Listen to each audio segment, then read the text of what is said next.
பார்க்க போறோம் அப்படின்னா எஸ்பிஐ கிளர்க் நோட்டிஃபிகேஷன் வந்து ரிலீஸ் ஆயிருக்கு அஃபிஷியலி 2024 டு 2025க்கான எஸ்பிஐ கிளர்க் நோட்டிஃபிகேஷன் ரிலீஸ் ஆயிருக்கு. இது ஒரு நல்ல ஆப்பர்ச்சுனிட்டி கைஸ். இங்கே வந்து இதுக்கு இன்டர்வியூ இது கிடையாது, ஓகேவா? ஸோ நீங்கள் ப்ரிலிம்ஸ் அண்ட் மெயின்ஸ் கிளியர் பண்ணிட்டீங்க அப்படின்னாலே உங்களுக்கு டேரெக்டாகவே வந்து உங்களுக்கு டாக்குமெண்ட் வெரிஃபிகேஷன் முடிஞ்சு போஸ்டிங் கொடுத்துருவாங்க, ஓகேவா? ஸோ ஓவரால் வேக்கன்சி பார்த்தீங்கன்னா ஓவரால் வேக்கன்சி 13,735 வேகன்சிஸ் இருக்குது. தமிழ்நாடுக்கு எவ்வளோ, புதுச்சேரிக்கு எவ்வளோ அப்படின்றதுல ஓகே. ஸோ இது வந்துட்டு ஈஸி இங்கிலீஷ் வித் அம்பிகா ஆப்பில் நீங்கள் பேங்கிங் இங்கிலீஷ் ப்ரிப்பேர் பண்ணுறீங்க அப்படின்னா இங்கிலீஷில் ஸ்ட்ராங் ஆகுறதுக்கும் பேசிக்ஸ்லேருந்து எக்ஸாம் டாபிக் ஸ்டெப் பை ஸ்டெப்பாக basic level, preliminary level, mains level and then test series எல்லாமே நீங்கள் போட்டு பார்க்குறதுக்கு ப்ராக்டிஸ் பண்ணிக்கிறதுக்கு நம்ம app easy English with Ambika app நீங்கள் டவுன்லோட் பண்ணீங்க அப்படின்னா பேங்கிங் இங்கிலீஷ் அதில் இருக்குது. இப்படி தான் அந்த செஷனோட தம்ப்நெயிலே வந்து இப்படி தான் இருக்கும். நீங்கள் இதை கெட் பண்ணிக்கலாம். A to Z கம்ப்ளீட்டாக உங்களுக்கு இதில் இருக்கும், ஓகேவா? ஓகே. ஸோ நெக்ஸ்ட் பாருங்க, எஸ்பிஐ கிளர்க்கான எக்ஸாம் நோட்டிஃபிகேஷன் தான் இது, ஓகேவா? So exam SBI clerk notification பாருங்க எப்போ ரிலீஸ் ஆயிடுச்சு அப்படின்னா December 16 நேற்று ரிலீஸ் ஆயிருக்கு, ஓகேவா? ஸோ இதுக்கு அப்ளை பண்ணுற டேட் எப்போன்னு பார்த்தீங்கன்னா இன்னையிலேருந்து December 17லேருந்து Jan 7 2025 Jan 7 வரைக்கும் நீங்கள் வந்துட்டு அப்ளை பண்ணிக்கலாம். கைஸ், பேங்க் எக்ஸாமை பொறுத்த வரைக்கும் நீங்கள் நோட்டிஃபிகேஷன் வர வரைக்கும் நீங்கள் வெயிட் பண்ணிக்கிட்டு இருக்கணும். நோட்டிஃபிகேஷன் வந்தால் தான் நான் படிப்பேன் அந்த மாதிரி மைண்ட் செட்டில் மட்டும் நீங்கள் தயவு செஞ்சுருக்காதீங்க. நீங்கள் படிச்சுக்கிட்டே இருக்கணும், ஓகேவா? எப்போ வேணாலும் டக்குன்னு பேங்கிங் ப்ராசஸ் வந்து ரொம்ப ஸ்பீடாக நடக்கும். டக்குன்னு நோட்டிஃபிகேஷன் வந்துடும், டக்குன்னு ப்ரிலிம்ஸ் மெயின்ஸ் அப்படின்னு கடகடன் மூவ் ஆகிடும், ஓகேவா? ஸோ நம்ம படிக்க வேண்டியது வருமா வராதான் நீங்கள் வந்து டவுட்டா அப்படிலாம் இருக்கவே வேண்டாம். எவ்ரி இயர் வந்து ஆனுவல் கேலண்டர் ரிலீஸ் ஆகும். இந்த மாதிரி எஸ்பிஐ கிளரிக்கல் பிஓ இப்படி ஏதோ ஒரு நோட்டிஃபிகேஷன் வந்துட்டே தான் இருக்கும். இதுக்கு வந்து கொஞ்சம் சிலபஸ் கொஞ்சம் நிறைய ப்ராக்டிஸ் நீங்கள் பண்ணியிருந்தீங்க அப்படின்னா தான் அந்த எக்ஸாமில் வந்து நீங்கள் கிளியர் பண்ணுறதுக்கு உங்களுக்கு ரொம்ப ஹெல்ப்ஃபுல்லாக இருக்கும், ஓகேவா? ஸோ நோட்டிஃபிகேஷன் வந்ததுக்கப்புறம் தான் நான் படிப்பேன் அப்படின்னு நீங்கள் நினச்சிங்கன்னா ரொம்ப ஷார்ட் டைம் தான் இருக்கும். கிளியர் பண்ணுறது உங்களுக்கு ப்ராக்டிஸ் பண்ணுறது டைம் பத்தாது, ஓகேவா? ஸோ தட் இப்போலேருந்து நீங்கள் படிக்க ஸ்டார்ட் பண்ணிட்டீங்க அப்படின்னா இது வந்து ரொம்ப ஹெல்ப்ஃபுல்லாக இருக்கும். ஆல்ரெடி ஸ்டூடெண்ட்ஸ்லாம் நிறைய பேர் படிக்க ஸ்டார்ட் பண்ணியிருப்பாங்க. இன்னும் இப்போ வரைக்கும் நீங்கள் ஸ்டார்ட் பண்ணல அப்படின்னா ஸ்டார்ட் பண்ணிவிடுங்க. நெக்ஸ்ட் ஜானில் வந்துட்டு எவ்ரி இயர் ஜான் மிடில் வந்துட்டு நமக்கு அஃபிஷியல் கேலண்டர் வந்து ரிலீஸ் பண்ணுவாங்க ஐபிபிஎஸ்லேருந்து, ஓகேவா? ஸோ நீங்கள் போடுற ப்ரிப்பரேஷன், இப்போ நீங்கள் படிக்கிற ப்ரிப்பரேஷன் வந்து நெக்ஸ்ட் இயர் எல்லா பேங்க் எக்ஸாமுக்கும் உங்களுக்கு வந்து ஹெல்ப்ஃபுல்லாக தான் இருக்கும், ஓகேவா? ஸோ இதில் பார்த்தீங்கன்னா அப்ளை பண்ணுறதுக்கான டேட் வந்துட்டு 17 இன்னையிலேருந்து Jan 7 வரைக்கும் நீங்கள் அப்ளை பண்ணிக்கலாம். ப்ரிலிமினரி எக்ஸாம் டேட் எக்ஸாக்ட்லி சொல்லலை, பட் வந்து எந்த மந்த்தில் இருக்கும் அப்படின்னு சொல்லியிருக்காங்க, ஓகேவா? February. ஸோ இப்போ பார்த்தீங்கனாலே இப்போ ஒன் அண்ட் ஹாஃப்லேருந்து 2 மந்த் நம்மக்கிட்ட இருக்கே, ஓகேவா? ஸோ நீங்கள் படிக்க ஸ்டார்ட் பண்ணிவிடுங்க, டிலே பண்ணாதீங்க. இது ஒரு நல்ல ஆப்பர்ச்சுனிட்டி. இன்டர்வியூ கிடையாது. ப்ரிலிம்ஸ் மெயின்ஸ் கிளியர் பண்ணிட்டீங்க அப்படின்னாலே நீங்கள் மெயின்ஸ் கிளியர் பண்ணிட்டீங்க அப்படின்னாலே நீங்கள் வந்து கன்ஃபார்மாக ஃபிக்ஸ் பண்ணிக்கலாம், ஓகேவா? மெயின்ஸ் பாருங்கள், மெயின்ஸ் எக்ஸாம் பாருங்கள் மார்ச் எண்டில் இருக்கும் அப்படின்னு வந்து சொல்கிறாங்க, ஓகேவா? ஸோ இதுக்கு அப்ளை பண்ணாதவங்க அப்ளை பண்ண ஆரம்பிச்சிடுங்க. லாஸ்ட் மினிட் வரைக்கும் வெயிட் பண்ணிட்டு இருக்க வேண்டாம். அப்ளை பண்ண ஆரம்பிச்சிடுங்க. ப்ரிப்பரேஷனே ஸ்டார்ட் பண்ணிடுங்க, ஓகேவா? ஓகே. ஸோ நெக்ஸ்ட் பாருங்க, என்ன இருக்குது அப்படின்னா வேக்கன்சி ஆல்ரெடி சொன்ன மாதிரி வேக்கன்சி 13,735 வேக்கன்சி இருக்குது. ஸோ இதுக்கான எலிஜிபிலிட்டி என்ன அப்படின்னா நீங்கள் ஒரு டிகிரி எனி டிகிரி நீங்கள் முடிச்சிருக்கணும். ஒரு டிகிரி முடித்தவங்களாம் நீங்கள் வந்து இருக்கணும். ஒரு டிகிரி உங்கள் கையில் இருக்கணும், ஓகேவா? ஏஜ் லிமிட் பார்த்தீங்க அப்படின்னா 20லேருந்து 28 இயர்ஸ்க்குள்ளே இருக்கணும், ஓகேவா? உங்களுக்கு ஏஜ் ரிலாக்ஸேஷனுமே இருக்குது, பின்னாடி பார்க்கலாம். ஸோ உங்களுக்கு ஏஜ் லிமிட் அப்படின்றதுல 20 to 28 ஏஜ், இந்த ஏஜில் இருக்கணும் அப்படின்னு சொல்கிறாங்க, ஓகேவா? செலெக்ஷன் ப்ராசஸ் பார்த்தீங்கன்னா ப்ரிலிம்ஸ் அண்ட் மெயின்ஸ் ஆல்ரெடி சொன்னதே தான். Prelims and mains. ப்ரிலிம்ஸ் அப்படின்றது நீங்கள் மெயின்ஸுக்கு போகிறதுக்கான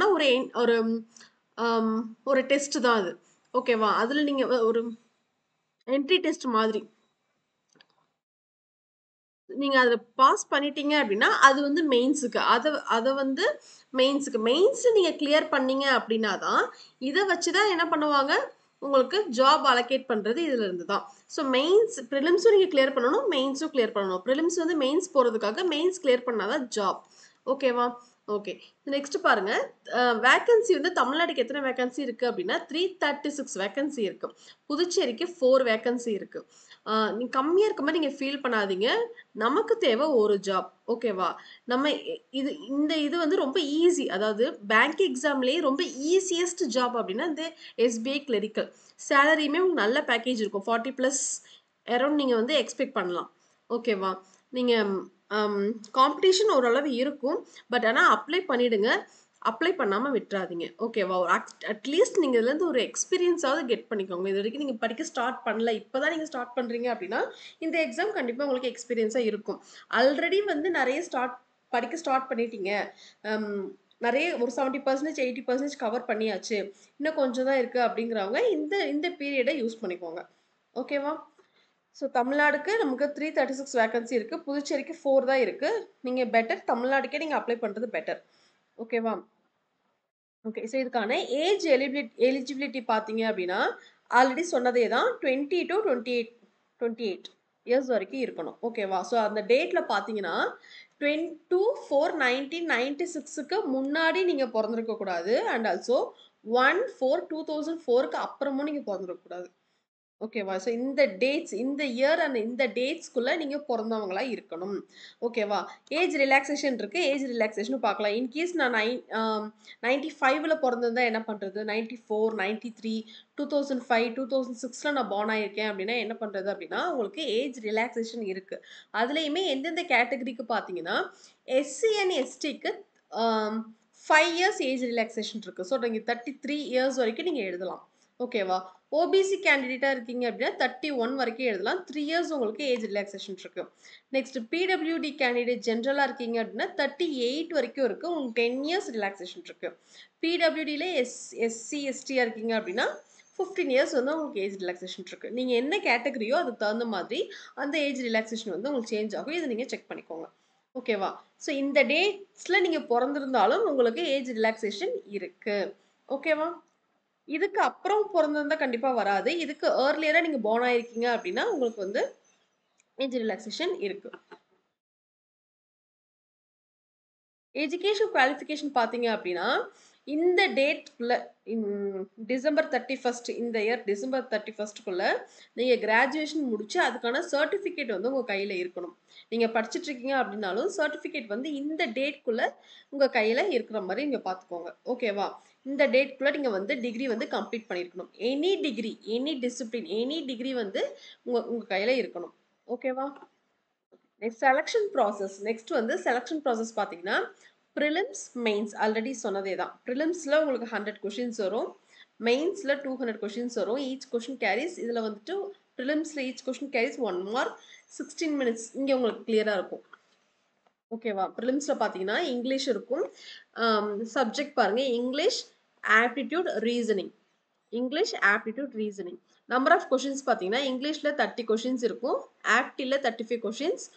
ரீசனிங்ல 35 கொஸ்டின்ஸ். ஓகேவா? ஸோ அதே 30 questions 35 mark, 35 questions 35 mark, 35 questions 35 mark. 20 மினிட்ஸ்ல உங்களுக்கு இருக்கும். 1 ஹவர் வந்து எக்ஸாம் இருக்கும். பிரிலிம்ஸ் மட்டும். இது ஓகேவா? நெகட்டிவ் மார்க் இருக்கான்னு கேட்டீங்கன்னா, கண்டிப்பா நெகட்டிவ் மார்க் இருக்கு. 0.25 வந்து உங்களுக்கு நெகட்டிவ் மார்க் உண்டு. ஓகேவா? நீங்க ஒரு கொஸ்டின் தப்பா எழுதுறீங்க அப்படின்னா, நீங்க கரெக்ட்டா இருக்கிறதுல வந்துட்டு 0.25 அந்த கொஸ்டினுக்கான அந்த கொஸ்டின் ராங்காவும் ஆகும். 0.25 மார்க் வந்து உங்களுக்கு ரெடியூஸும் ஆகும். ஓகேவா? இதுதான் வந்து பிரிலிமினரிக்கு இந்த 3 செஷன் தான் வரும். நெக்ஸ்ட் மெயின்ஸ்ல பார்த்தீங்க அப்படின்னா, உங்களுக்கு இங்கிலீஷும் வரும், ஆக்டியும் வரும், reasoning ability and computer aptitude வரும் and general and financial awareness. Computer aptitude அப்படின்னாலும் ரீசனிங்கே தான். Pure reasoning. ஓகேவா? ஜெனரல் அண்ட் ஃபினான்ஷியல் அவேர்னஸ் வரும். பேங்க் எக்ஸாம் அப்படின்னாலே ஜெனரல் அண்ட் ஃபினான்ஷியல் அவேர்னஸ் தான் உங்களுக்கு வரும். ஜெனரல் அவேர்னஸ் அப்படின்றதுல உங்களுக்கு என்னென்னலாம் வரும் அப்படின்னா, கரண்ட் அஃபேர்ஸ் வரும். பேங்கிங்க பத்தின டெர்மினாலஜிஸ் அது உள்ள இருக்கிறதெல்லாம் கேட்கலாம் உங்களுக்கு. ஓகேவா? And also financial awareness. இதுலேருந்து தான் உங்களுக்கு கொஷின்ஸ் வரும். ஸோ இங்கிலீஷ்க்கு வந்துட்டு 40 கொஷின்ஸ் 40 மார்க்ஸ் 35 மினிட்ஸ் உங்களுக்கு. ஓகேவா? ஆக்டிக்கு வந்து 50 கொஷின்ஸ் 50 மார்க்ஸ் 45 மினிட்ஸ். ரீசனிங்க்கு 50 கொஷின்ஸ் 60 மார்க்ஸ் 45 மினிட்ஸ்க்கு. அண்ட் ஃபினான்ஷியல் அவேர்னஸ்க்கு 50 கொஷின்ஸ் 50 மார்க் 35 மினிட்ஸ். ஓவராலாக உங்களுக்கு 190 கொஷின்ஸ் 200 மார்க்குக்கு இருக்கும். ஓகேவா? 190 கொஷின்ஸ் வந்து 200 மார்க்ஸுக்கு இருக்கும். 2 ஹார்ஸ் 40 மினிட்ஸ்க்கு நீங்கள் எக்ஸாம் எழுதுவீங்க. இது நீங்கள் ப்ரிலிம்ஸ் கிளியர் பண்ணதுக்கு அப்புறம் தான் இந்த எக்ஸாம்ஸ் நீங்கள் எழுத முடியும். ஓகேவா? இதுலேயுமே உங்களுக்கு நெகட்டிவ் மார்க் உண்டு. இதுலேயுமே உங்களுக்கு நெகட்டிவ் மார்க் உண்டு. ஸோ கட் ஆஃப்லாம் ஓரளவுக்கு கம்மியாக தான் கைஸ் இருக்கும். நீங்கள் கண்டிப்பாக இதை அட்டன் பண்ணுங்கள். இது நீங்கள் உங்களுக்கு புதுசாக இருக்குது அப்படின்னாலுமே நீங்கள் அட்டன் பண்ணுங்கள். ஓரளவு என்னெல்லாம் இருக்குது அப்படின்லாம் கேதர் பண்ணிட்டு போங்க. இப்போ தான் நீங்கள் ஃபர்ஸ்ட் டைம் எழுதுறீங்க அப்படின்னா ஒரு எக்ஸ்பீரியன்ஸ் கிடைக்கும் உங்களுக்கு. ஓகே, என்ன மாதிரிலாம் இருக்குது, நம்ம எப்படி அப்ரோச் பண்ணணும், நம்ம எந்த லெவலில் இருக்கிறோம், இன்னும் எவ்வளோ நம்மளை இம்ப்ரூவ் பண்ணிக்கணும், நெக்ஸ்ட் அப்கமிங்கில் வர எக்ஸாம்ஸ் எப்படி வந்து கிராக் பண்ணலாம் அப்படிங்கிற ஐடியாஸ் எல்லாமே உங்களுக்கு வந்து கிடைக்கும். ஓகேவா? ஸோ இதுக்கான பேசிக் பே சேலரி பார்த்தீங்க அப்படின்னா பேசிக் பே வந்து 26,730. இது இல்லாமல் உங்களுக்கு அலோவன்ஸ் எல்லாமே சேர்த்து உங்களுக்கு கிராஸ் பே 46 அந்த மாதிரி வரும். ஓகேவா? இது ஒரு நல்ல நல்ல நல்ல பேக்கேஜில் தான், நல்ல சேலரியில் தான் வந்து உங்களுக்கு இந்த ஜாப் இருக்கும். என்ன மாதிரி ஜாப் அங்கே இருக்கும் அப்படின்னா பேசிக்கான ஜாப் தான் கைஸ் அங்கே இருக்கும். ரொம்ப உங்களுக்கு ப்ரெஷரைஸ் ஜாபாக இருக்காது. கிளரிக்கல் லெவலில் இருக்கிற மாதிரி அந்த சின்ன சின்ன அந்த மாதிரி ஜாப்ஸ் தான் இருக்கும். செக் ஃபில்லிங் அந்த மாதிரி ஒரு சில ஜாப்ஸ் தான் இருக்கும். ஓகேவா? ரொம்ப பிஓ லெவல் அந்த அளவுக்கு இருக்குமானா அந்த அளவுக்கு இருக்காது. கிளரிக்கல் லெவலில் தான் இருக்கும். ஓகேவா? ஸோ இதுக்கான எக்ஸாம் ஃபீஸ் பார்த்தீங்க அப்படின்னா எஸ்சி எஸ்டி பிடபிள்யூபிடி கேண்டிடேட்ஸ் இவங்களுக்குலாம் வந்து ஃபீஸ் கிடையாது. ஓபிசி இடபிள்யூஎஸ்க்கு வந்துட்டு 750 ருபீஸ் ஃபீஸ் உண்டு. ஓகேவா? எஸ்சி எஸ்டி கேண்டிடேட்ஸ்க்குலாம் வந்துட்டு ஃபீஸ் இல்லை. நெக்ஸ்ட் உங்களுக்கு ப்ரிலிமினரி அண்ட் மெயின்ஸ் லெவலுக்கான எக்ஸாம் சென்டர் எங்கெல்லாம் இருக்கும் பார்த்தீங்கன்னா சென்னை, கோயம்புத்தூர், கடலூர், ஈரோடு, கரூர், நாகர்கோயில், மதுரை, நாமக்கல், சேலம், தஞ்சாவூர், திருச்சிராப்பள்ளி, திருச்சி, திருநெல்வேலி, வேலூர் அண்ட் விருதுநகர். ஓகேவா? இந்த ஏரியாஸில் தான் வந்துட்டு உங்களுக்கு ப்ரிலிம்ஸ் மெயின்ஸ் ரெண்டுமே இந்த ஏரியாஸில் தான் இருக்குன்னு சொல்லியிருக்காங்க. ஓகேவா? ஓகே. ஸோ கண்டிப்பாக நீங்கள் வந்து இதுக்கு அப்ளை பண்ணுங்கள். இது வந்து இதில் வந்து இன்டர்வியூ இல்லை. மேக்ஸிமம் பேங்க் எக்ஸாம் அப்படின்னாலே இன்டர்வியூ இருக்கும். இந்த எக்ஸாம் கிளரிக்கலுக்கு எஸ்பிஐ கிளர்க் எஸ்பிஐயில் எத்தனை பேருக்கு வந்து எஸ்பிஐயில் ஒர்க் பண்ணணுன்றது ட்ரீமாக இருப்பீங்க இல்லையா? ஸோ இது ஒரு நல்ல ஆப்பர்ச்சுனிட்டி. நீங்கள் வேறு எதுவும் நீங்கள் செகண்ட் தாட்டாக வேறு எதுவுமே நீங்கள் யோசிக்க வேண்டாம். அப்ளை பண்ணிவிடுங்க. ப்ரிப்ரேஷனை ஸ்டார்ட் பண்ணிவிடுங்க. ஓகேவா? ஸோ இதில் உங்களுக்கு சிலபஸ் பார்த்தீங்கன்னா ரீசனிங்க்கு உங்களுக்கு இந்த டாபிக்ஸ் எல்லாம் வந்துடும். ஆப்டிடியூடுக்கு உங்களுக்கு இந்த டாபிக்ஸ்லாம் பார்த்துக்கோங்க. இது எல்லாமே உங்களுக்கு வரும். ஆப்டிக் நீங்கள் ஸ்ட்ராங் ஆகணும் அப்படின்னா ரதினா குவான்ஸ் ஆப்பில் கோர்ஸ் இருக்குது. இப்போ நீங்கள் ஸ்டார்டிங்கில் பார்த்தீங்க இல்லையா, கோர்ஸ் இருக்குது. A to Z quant series. இது கண்டிப்பாக உங்களுக்கு ரொம்ப ஹெல்ப்ஃபுல்லாக இருக்கும். இதை நீங்கள் யூஸ் பண்ணிக்கலாம். ஓகேவா? அரித்மெட்டிக் டாபிக்ஸ் எல்லாமே மேம் கவர் பண்ணிட்டாங்க. உங்களுக்கு டிஐயில் நீங்கள் ஸ்ட்ராங் ஆகணும் அப்படின்னாலும் டிஐ கோர்ஸ் உண்டு. நெக்ஸ்ட் இங்கிலீஷ் பார்த்தீங்கன்னா இங்கிலீஷ்க்கு நம்ம ஈஸி இங்கிலீஷ் வித் அம்பிகா ஆப்பில் இங்கிலீஷ்க்கு வந்து பேங்கிங் இங்கிலீஷ் கோர்ஸ் வந்து இருக்குது. ஸோ நீங்கள் அதில் prelims mains level, prelims level, basic level எல்லாமே இருக்குது. நீங்கள் அதில் யூட்டிலைஸ் பண்ணிக்கலாம். ஓகேவா? ஓகே, எக்ஸாம் அப்ளை பண்ணாதவங்க அப்ளை பண்ணிவிடுங்க. All the very best. இந்த எக்ஸாம்ஸ் நீங்கள் வந்து பிகினராக இருக்கீங்க அப்படின்னா இது உங்களுக்கு ஒரு எக்ஸ்பீரியன்ஸாக இருக்கும். ஓகேவா? நீங்கள் ஆல்ரெடி நல்லா ப்ரிப்பேர் பண்ணிட்டீங்க அப்படின்னா டெஃபினட்டாக நீங்கள் கிளியர் பண்ணிடலாம். ஓகேவா? இந்த கோர்ஸ் நீங்கள் அக்சஸ் பண்ணாதவங்க அக்சஸ் பண்ணிக்கோங்க. ஆப் டவுன்லோட் பண்ணாதவங்க டவுன்லோட் பண்ணிக்கோங்க. Okay, that's it the session guys. நம்ம இப்போ எஸ்பிஐ கிளரிக்கல் வந்துட்டு கொடுத்துட்டாங்க இல்லையா? எஸ்பிஐ கிளரிக்கல் வந்துட்டு வந்துருச்சு. ஸோ இதுக்கு நம்ம எப்படி ப்ரிப்ரேஷன் பண்ணலாம், எப்படி வந்து நெக்ஸ்ட் என்ன மாதிரி கிளாஸஸ் கொண்டு போகலாம், இங்கிலீஷ்க்கு என்ன மாதிரி கிளாஸஸ் கொண்டு போகலாம் அப்படின்றத கமெண்ட் செஷனில் கமெண்ட் பண்ணுங்கள். ஆல்ரெடி நம்ம வந்து ஒரு எரர் ஸ்பாட்டிங் வீடியோ வந்து கொடுத்துருக்குறோம். ஸோ எஸ்பிஐ கிளரிக்கல் லெவலில் இப்போ நமக்கு நோட்டிஃபிகேஷனே வந்துருச்சு. ஸோ இதுதான் இந்த எக்ஸாம் தான் எழுத போகிறோம் அப்படின்னு. ஸோ இப்போ நான் என்ன கொண்டு வரலான்னு பிளானில் இருக்கேன் அப்படின்னா SBI clerical previous year questions இருக்கும் இல்லையா? ஸோ ப்ரீவியஸ் இயர் கொஷின்ஸ் எடுத்து சால்வ் பண்ணும்போது இந்த லெவலில் தான் உங்களுக்கு கண்டிப்பாக இருக்கும். ஸோ இதை நீங்கள் எடுத்து நீங்கள் திரும்ப திரும்ப அந்த கொஷின்ஸை பார்க்கும்போது எப்படியெல்லாம் கேட்டிருக்காங்க அப்படின்றது நம்ம பார்த்தோம் அப்படின்னா அப்கமிங் எக்ஸாமுக்கு உங்களுக்கு ரொம்ப ஹெல்ப்ஃபுல்லாக இருக்கும். ஸோ இதிலேருந்து எஸ்பிஐ கிளர்க் ப்ரீவியஸ் இயர் கொஷின்ஸ்லேருந்து ஒரு டாப்பிக்ல இருந்துமே ஒரு வீடியோ வந்து டெய்லி நான் ப்ரொவைட் பண்ணலான்னு இருக்கேன்.